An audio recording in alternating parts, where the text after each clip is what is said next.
नमस्कार, स्वागत आहे तुमचं माझ्या अंगणात. आणि आज आपण थोडंसं मनी प्लांटबद्दल बोलणार आहोत.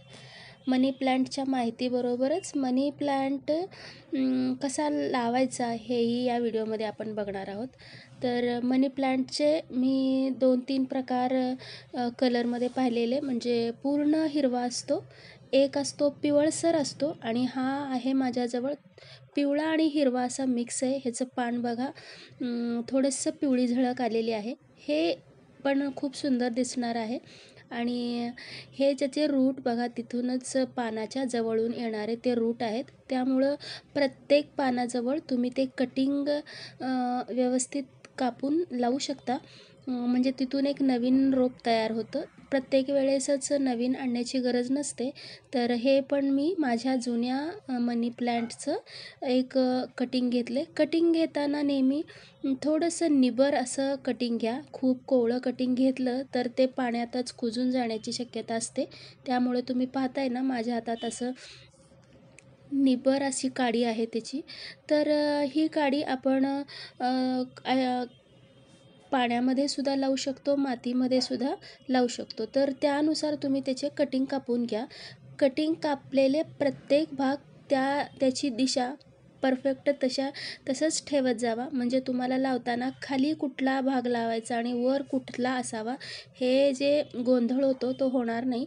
म्हणून प्रत्येक वेळेस कापताना तो व्यवस्थित कापल्यानंतर जमिनीवर ठेवत जावा. जसं की मी आता हे पान कापून घेणार आहे. म्हणजे हा जो माझ्या उजव्या हातातला जो खाली, आता बघा, ह्या उजव्या हातातून जो खालीपर्यंतचा भाग आहे, हा इथून खालीपर्यंत तो सगळा मातीत जाणार आहे. मातीत लावा किंवा पाण्यात लावतानाही तेवढी बाजू बास होते. तर अशानुसार मी छोटे छोटे सगळे कटिंग करून ठेवणार आहे, की जेणेकरून मी हा मनी प्लांट जे आहे ते कोको स्टिक जो आहे त्याच्या भोवती लावणार आहे. माझ्याकडे एक प्लास्टिकचा डबा अवेलेबल आहे. तर त्या प्लास्टिकच्या डब्यात मी कोको कोरा स्टिक तयार करून ठेवलेला आहे. तर त्याच्या भोवती लावण्यासाठी हे सगळे असे व्यवस्थित कटिंग करून ठेवायचे. म्हणजे तुम्हाला खाली कुठं आणि वरचा भाग कुठला, हे जो गोंधळ आहे तो होणार नाही. तर बघा, मी पानाचे भाग वर ठेवणार आहे, मातीतून वर दिसणार आहेत, आणि जे काडीचा भाग आहे तो खाली दिसणार आहे. मातीत घालण्यासाठी तो उपयोग करणार आहे, म्हणजे सहजरित्या जाईल. आणि अशा प्रकारे कोको कोरा स्टिक जो असतो तुमच्याजवळ, त्याच्या भोवती याला असं छान पेरत जायचं, की जेणेकरून हे एक 4 ते 6 महिन्यात खूप टुमुकदार असं एक बंच सारखं रोप तयार होणार आहे. मोठं असं झाडच होणार आहे हे. तर या मनी प्लांटला जास्त तुम्हाला मेंटेनन्सची गरज नसते.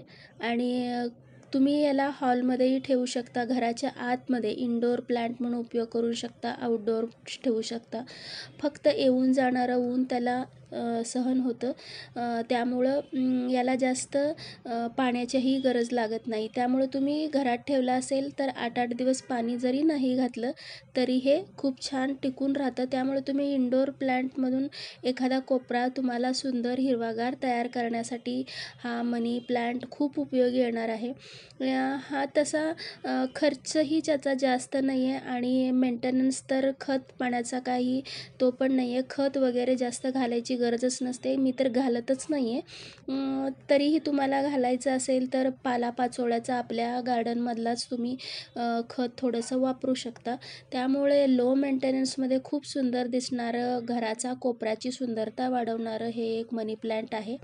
तुम्ही जरूर लावून बघा.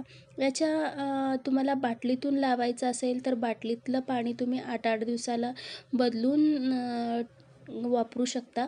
आणि ह्याला कुठेही हँगिंगसाठी सुद्धा वापरू शकता तुम्ही.